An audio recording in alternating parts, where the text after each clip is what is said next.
Today's piece, or rather this week's piece, is Blinded by Light from Final Fantasy XIII. I love this piece. I love this piece a lot. It's one of my favorite battle themes of all time. And that's because of its relative simplicity, but it's just amazing chorus.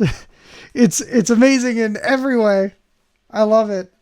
It combines some of my favorite harmonic progressions together into just this wonderful, wonderful little concise piece that says everything it needs to say, and then that's it. It's just over. And it repeats. Hamauzu is famous for paying the most attention to the pieces that you hear over and over and over and over and over and over again throughout the soundtrack. And this is one of those ones that you hear for hours and hours on end, and it never gets boring. I mean, from a functional standpoint, the first section is just tonic function. It stays on tonic function and lingers there forever. Forever.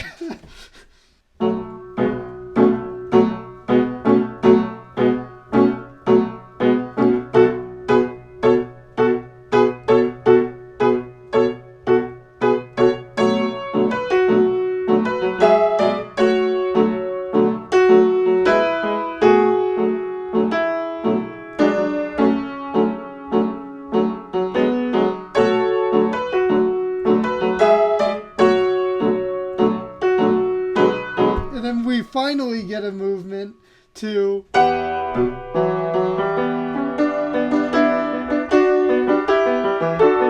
now.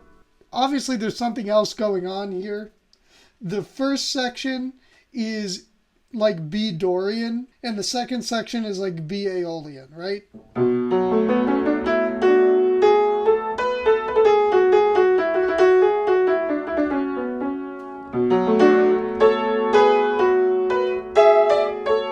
This little figure going on here,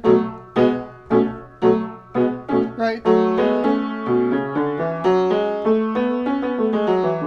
You got that very Dorian sound, and then when it goes, you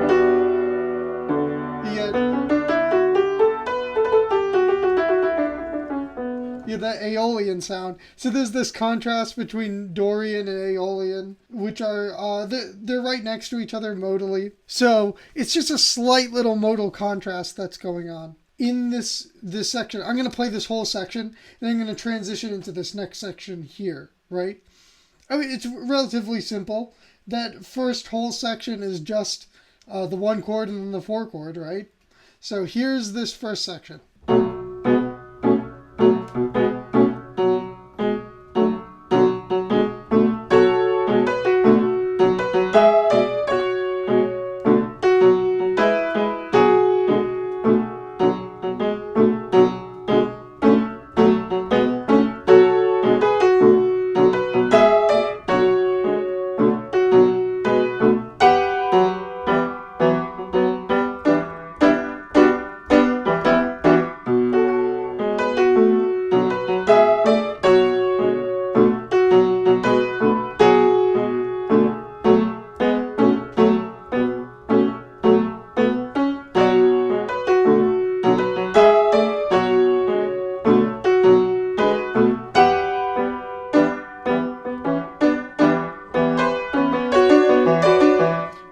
This wonderful transition, which is literally just a melodic transition. He's not moving on the chord. And then it moves into the next section. I mean, let's talk about these first two phrases.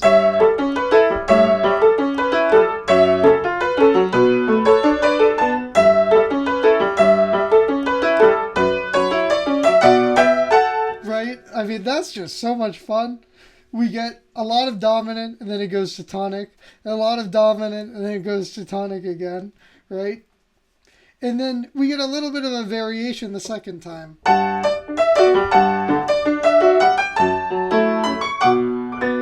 Right? We get that, so I don't know, it feels almost like cheesy, like bright, flowery sort of melody on top of kind of a sour sounding chord progression. It's very tongue in cheek. I don't know. I find it perfect for like the sort of somberness of Final Fantasy XIII as like a game. It's like this one piece of music exudes like half of the character of the entire game. I think that these first two sections,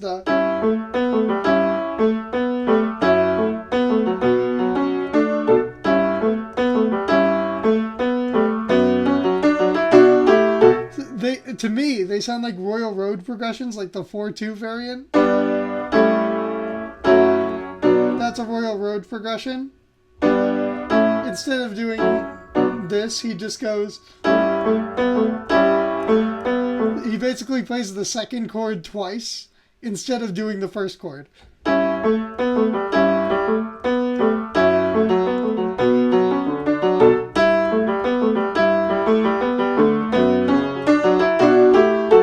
And then the second time, it's like a normal Royal Road progression, but he omits the second chord.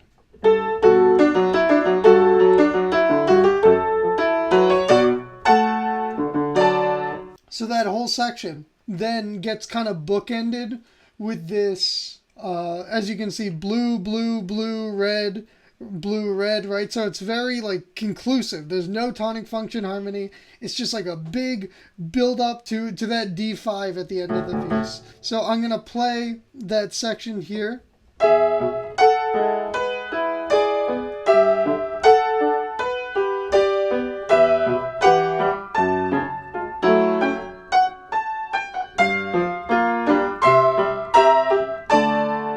And then it lands on that D5.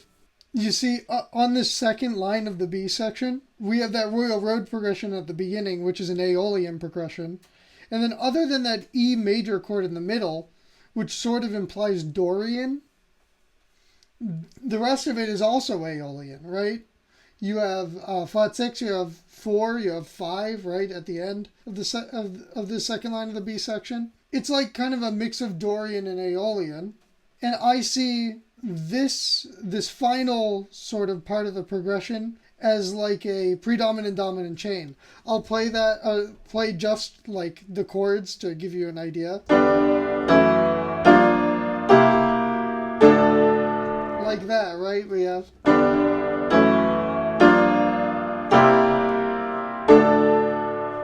Right, in this case, it's a chain with skipping at the end. So it would be... We have da, da, da, and then it goes way up in the bass. Right, we have that fourth in the bass. And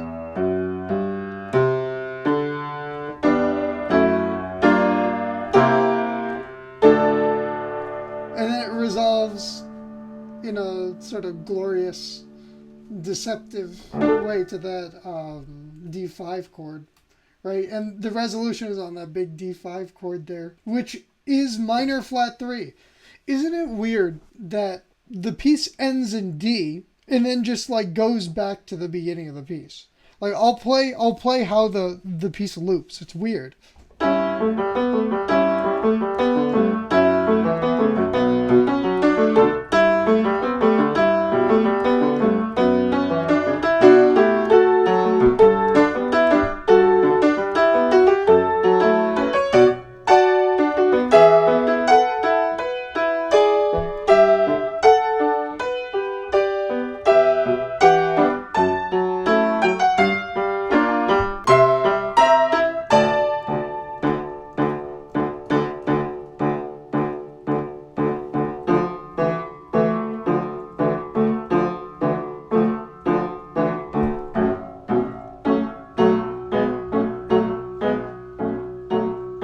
It just like goes back. So we reach D, we reach D minor, right? And then he just goes back to B minor. So it's not much of a very smooth loop. He just kind of goes back like, okay, I'm done. So that E major and the G major 7 from the...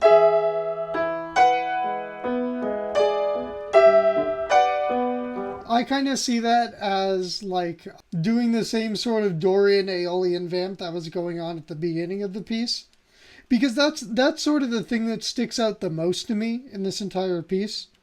The fact that it's weird to go from 4 to flat 6, like major 4 to flat 6.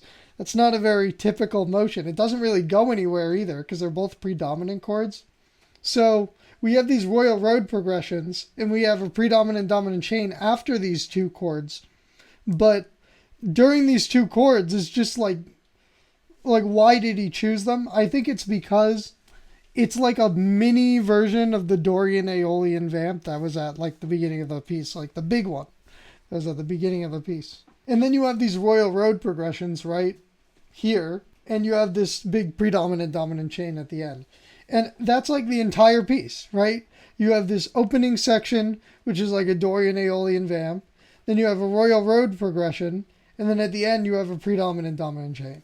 And I know it seems like overly simplistic to break it down into these elements, but I think that it accurately portrays the sort of thinking that Hamauzu was conceptually thinking about the piece. You know, this is just like a general piece of structural information about the piece. And if you want to create a piece with a similar sound, you need to understand the underlying progressions. And these are the underlying progressions going on in Blinded by Light. I know it takes a lot of like theory knowledge and also just not only like practical theory knowledge, or not only like textbook theory knowledge, but also like pragmatic, like practical theory knowledge. Because this sort of harmony is not really presented in textbooks. So the only way to really figure any of this stuff out would be to have studied Japanese music specifically, like modern Japanese composition, because none of these things are historical progressions. They are things that were developed in the 80s in Japan. I mean, a Dorian Aeolian vamp, that's all over jazz music. Hamauzu is a jazz composer, so so much of his music is influenced by jazz. And he even, like, there's a bossa nova version of this piece in the Final Fantasy XIII soundtrack.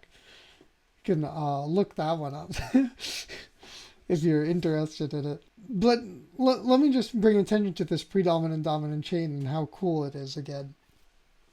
So after our...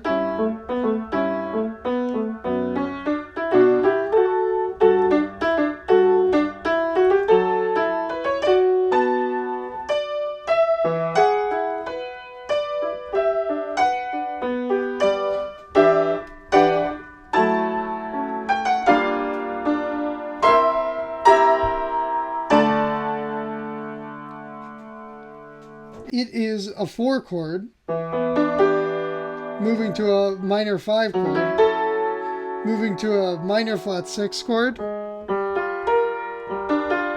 moving to a flat 2 chord, and then resolving to minor flat 3. Now that sounds really complicated, but if you look at the chords in D, then it's not that bad. The E minor 7 in D is a 2 chord, and then it would move to a 3 chord, and then a minor 4 chord, and then a flat 7, and then to 1, right? It feels like 2, 3, 4, flat 7, 1. You see, so with predominant-dominant chains, it's more important what it is in the relative key, in the target key, than it is in the key that you started in, right? Because the point of a predominant-dominant chain is to transition from one section to another section, right? Or in a different key. Usually a minor third or like 2 minor thirds up. That's generally how predominant-dominant chains work. So now I want to talk about another thing, about the chorus, and why I love the chorus so much. I think that the chorus has a double tonic complex. Now, what do I mean by double tonic complex? Well, the term double tonic complex comes from Robert Bailey, right? But I'm not talking about Robert Bailey. I'm talking about Drew Nobile's idea of the double tonic complex. And I think it has to do with this section here in the chorus. I think the most obvious places in this entire B section are these two little sections here. So we have...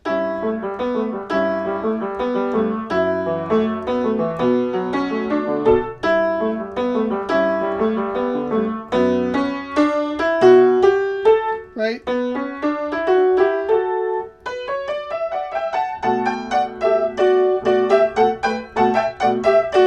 I hear like that major chord.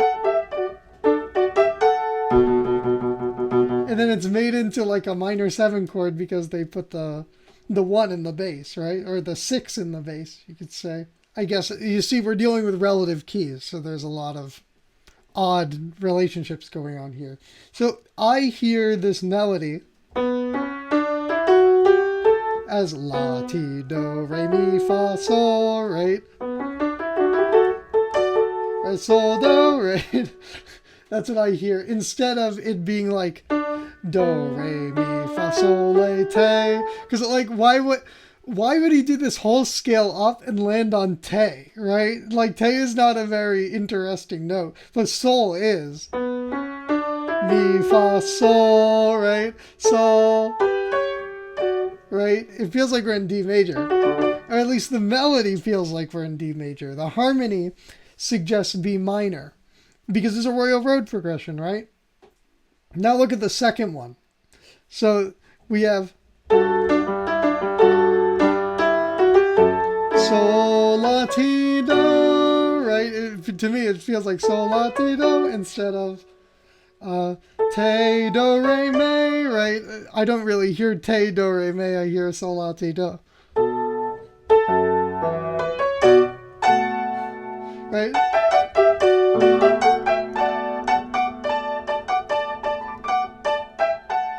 Right? I'm hearing like a D major sort ofness going on here. The underlying progression here is the Royal Road progression. And the Royal Road progression is an Aeolian progression, like I was saying. Because it's an Aeolian progression, that means that the harmonic context that we're dealing with is Aeolian, which is a minor key, right? And as a minor key, that means that we can't be in D major, because Aeolian suggests that we're in a minor key. I mean, the cool thing about the Royal Road progression is it's a little bit ambiguous. It could be Ionian, could be Aeolian, who knows, right? But I think this is a matter of simply like culture. I think in Japan, they see the Royal Road progression as like a distinctly minor idea, right? I mean, Ramage in his article on the progression says there's a sort of ambivalence towards the difference between Ionian and Aeolian. I don't think so. I think that they don't even know what an Ionian is. To them, Aeolian is Aeolian, and this is an Aeolian progression, right? So to illustrate what's going on between these two different keys, D major and B minor, they have the exact same notes. I mean, you can see here that a D major scale and a B minor scale have all the same notes. I drew lines to show you that every single note is the same. If that's the case, then this is what he's messing around with. This is what Hamauzu is messing around with. He's taking two keys that have the exact same notes, right? And he's sort of implying both of them at the same time. And the Royal Road progression is a really good progression to do that with, because it's sort of ambiguous. You don't know which mode it's in, because it uses a lot of the chords that are diatonic to both keys. And that makes it very difficult to distinguish, to determine whether you're in D major or B minor without context, right? But I think that the Royal Road progression in Japanese music is enough to determine that they're implying a minor key of some sort. And Drew Nobile has this idea. He has an even more kind of silly way to write it than I do. He's so dedicated to this concept that it's like a major chord.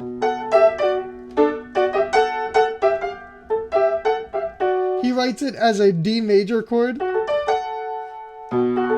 with a B in the bass. He doesn't even call it like a B minor 7 like I do. He calls it a D major chord with a B in the bass. Or 1/6. So he's basically making the same observation that I am, that it's like, oh, look at this major chord.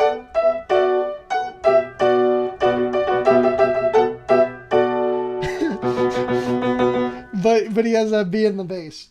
And we can apply that to this piece, right? It's these chords right here are like the 1 chords. And he says it usually happens on a 6/7 chord. You see, I think he's major key pilled. So he thinks that like the Royal Road progression is a major key progression. So he calls it 6/7, but I'd call it 1/7, right? It's these one chords right here. Because I hear this whole thing in B minor. I mean, we started the piece in B minor, and the B section's also in B minor. It didn't modulate at any point, unless he wants to make the argument that it did modulate. But at least in this context, I think that we're in B minor. So it's these one chords right here. And I can bring them out actually. Here we go.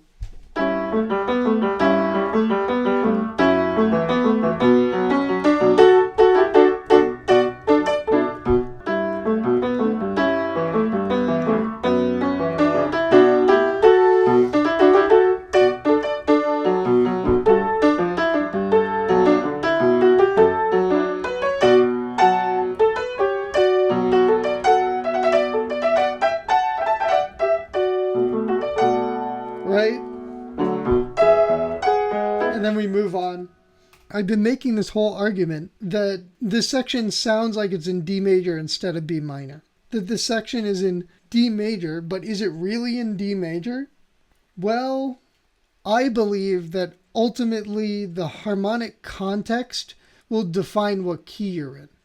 So you can write a melody in whatever key you want and then put whatever harmonies you want underneath it. And as a result, I think that the harmony is the thing that determines the context in which the melody is a part of. So I don't think it's fair to say that this chorus is in D major. I think that that's wrong. I think it's completely wrong to say that. I think that it's in B minor, and mainly that's because the Royal Road progression is an Aeolian progression, right? There are scholars who call like flat 6, flat 7, 1 the Aeolian progression, right? Because it's used so much to feel like a minor key, like this like pure modal minor sound, right? Flat 6, flat 7, 5, 1 is the Royal Road progression. So it contains flat 6, flat 7, 1. It is an Aeolian progression, and therefore I think it's safe to call it a minor key, right? And there's no harmonic activity in this piece that would suggest that we ever moved to D major. So I think that there's no contextual elements that could possibly prove that you are in D major. And as a result, the fact that we hear D major is just like a auditory phenomenon. And that auditory phenomenon is the thing that Drew Nobile is talking about when he talks about the double tonic complex. Because it feels like we're in B minor and D major at the same time, even though we never established the key of D major. And that's really interesting. That means that we can establish a key without even establishing the key. It's just the fact that we have a melody that sort of sounds like we're in D major, and D major has the same notes as B minor because they're relative keys, right? That's what that R stands for. They're relative keys. So our ear sort of says, oh yeah, that's D major.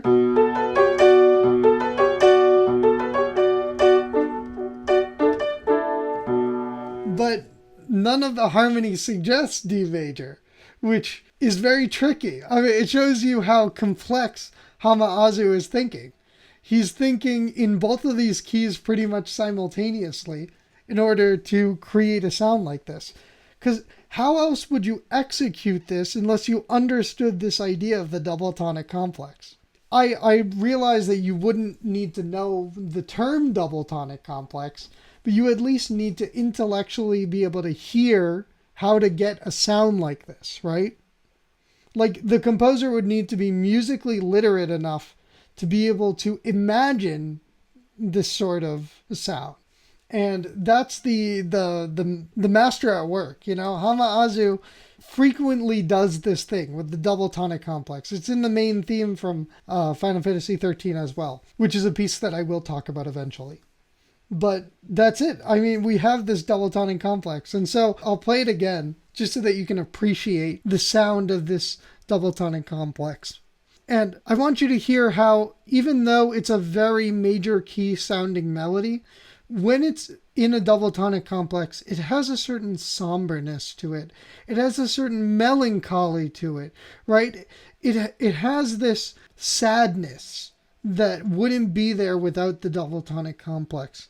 And it's perfect because Final Fantasy XIII is a game that, I mean, the characters struggle with hope the entire game, and they struggle to find any reason to keep going, you know? I mean, the whole story is about Lacies, finding their reason to go on. I think that this is like the most effective device that Hamauzu could have possibly chosen in order to depict the drama of Final Fantasy XIII. So I'll play this chorus again.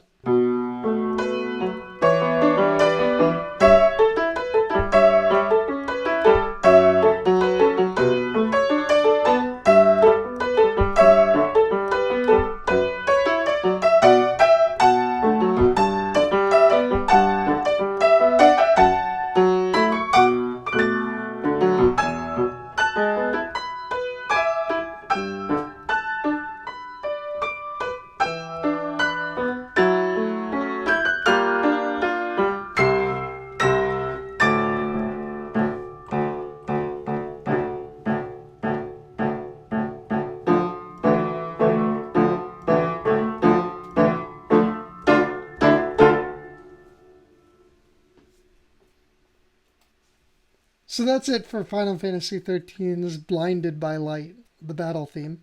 This is a much shorter video than my last video, which was like 39 minutes. I wanted to make a shorter video. I was a little concerned that this would take forever, and I hope it wasn't too fast for my audience. Rewind it, listen again, listen again, listen again. A lot of people listen to YouTube videos at like double speed. This is not one of them that you can listen to at double speed. These concepts are pretty tough. I often say, oh, we're not going to slow down on this channel, but this is one of those instances where I think you should slow down and maybe even repeat some things in the video if you really want to understand these concepts, because this stuff is not easy at this point. Like, I've been talking about complicated stuff. 2 weeks ago, I talked about a pretty complicated progression. Multiple pretty complicated progressions, but Blinded by Light is one of those things that you got to spend some time with.